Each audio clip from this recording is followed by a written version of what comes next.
नमस्कार। अरविंद जी ऑफिशियल में आपका स्वागत है और आप जुड़ चुके हैं।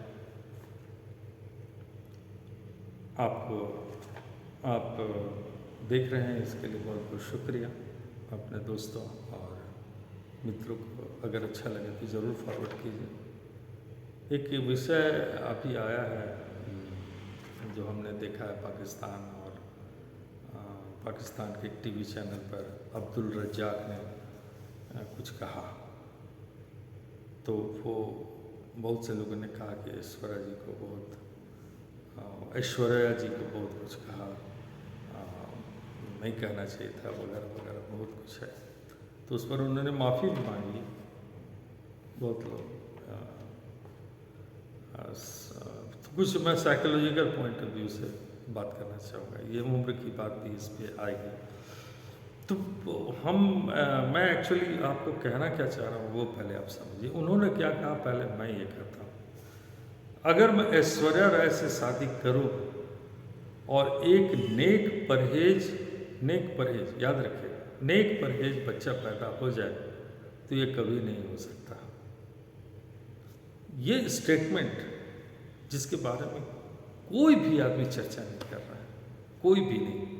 सब लोग यही कहते हैं कि ऐश्वर्या राय को गलत कहा, ये कहा, वो कहा।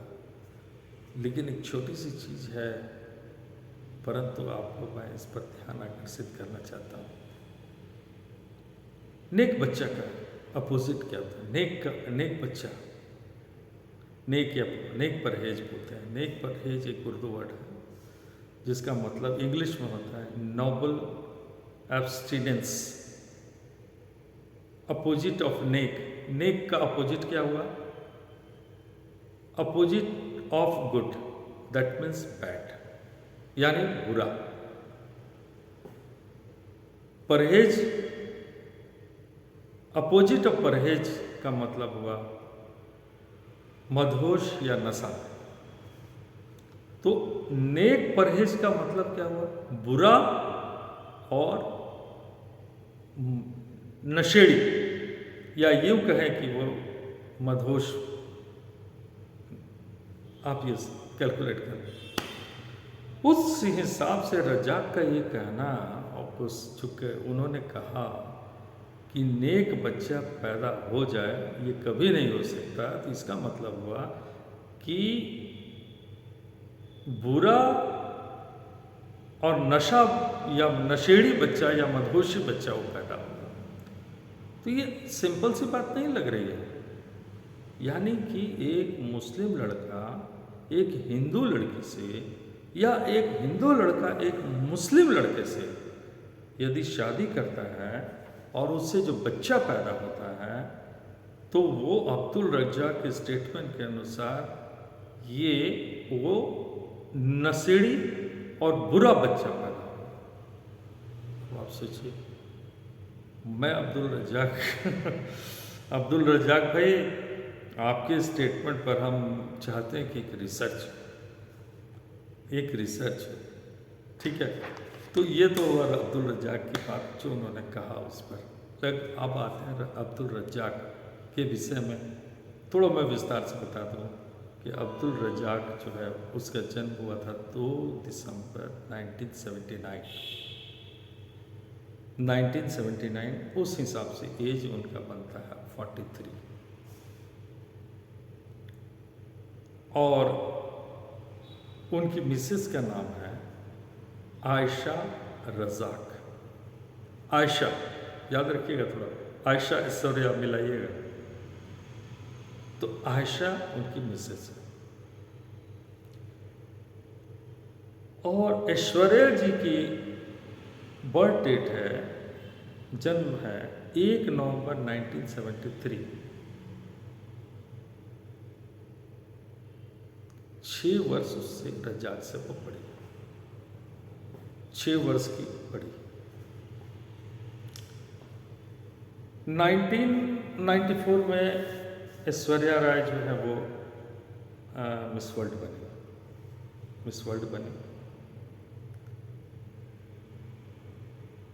तो उसके बाद से ऐश्वर्या जी का फिल्म इंडस्ट्रीज में, चूँकि मिस वर्ल्ड बनने के बाद क्वाइट नेचुरल होता है कि लोग उनको जानते हैं, लोग उनको फिर मार्क करना शुरू करते हैं ज़्यादा।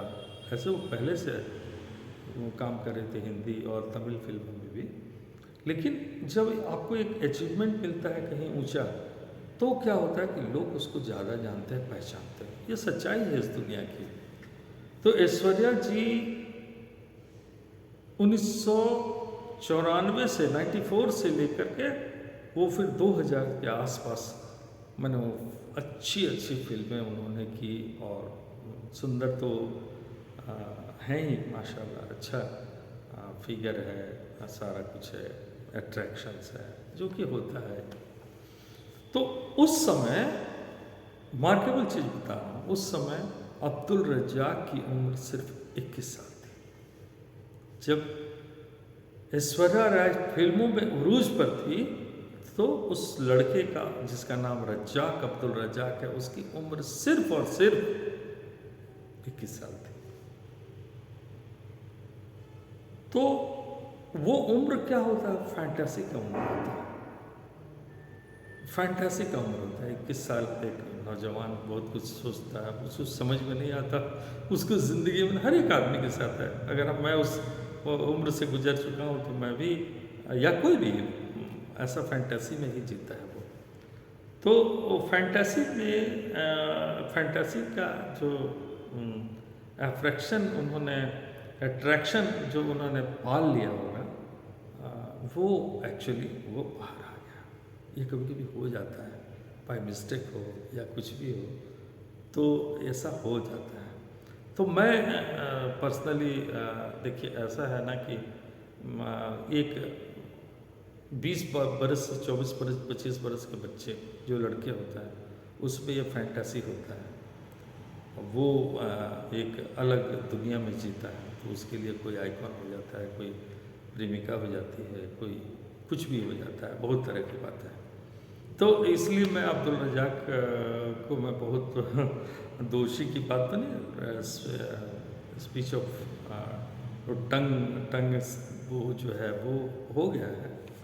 तो मैं भारतवर्ष के तमाम लोगों से ये अपील करना चाहूँगा कि हृदय बड़ा करें, और अगर गलती है कि और उन्होंने माफ़ी मांग ली है, तो इस बात को आगे बिल्कुल नहीं बढ़ाना चाहिए। और मैं सोचता हूँ कि ये चैप्टर को क्लोज करना चाहिए। और मैं पाकिस्तान के दर्शकों को भी, आप आवाम को भी ये कहना चाहूँगा कि ठीक है, आपने अच्छा बहुत रिस्पेक्टेबल अपना दायित्व निभाया कि नहीं, एक खातून के विषय में इस तरह की बात नहीं होनी चाहिए था। तो जो हुआ सो हुआ, और दुनिया में माफ़ करना सबसे बड़ी बात होती है। सिर्फ 60-70 आदमी आया हुआ है इस जीवन में, 60-70-90 साल, चैप्टर 12। तो बात आई गई, हो गई, और इस बात को चैप्टर हिंदुस्तान यानी इंडिया एंड पाकिस्तान दोनों में इस चैप्टर को क्लोज करना चाहिए, और चैप्टर को क्लोज करें लोग। और मैं अब्दुल रज़ाक भाई, मैं आपसे एक बात कहना चाहता हूँ कि जाओ, इंडिया ने तुम्हें माफ़ किया। Thank you very much, thank you.